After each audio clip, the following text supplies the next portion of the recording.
ביום שני הקרוב בערב נחגוג בעזרת השם בפעם הראשונה בשרלוט ליל הסדר בעברית. אחת המצוות המיוחדות, החשובות והעיקריות של ליל הסדר זו המצווה של והגדת לבנך. ליל הסדר זו מסורת שעוברת כבר מאבא לבן כבר אלפי שנים.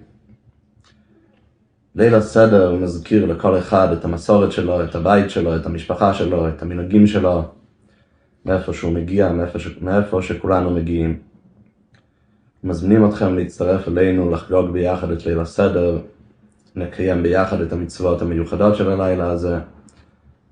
נשאל מה נשתנה, נקרא את ההגדה, נשיר, נאכל מצות, נשתה 4 כוסות, נאכל מרור ואפיקומן, וניתן ביחד את הטעם של חג החירות.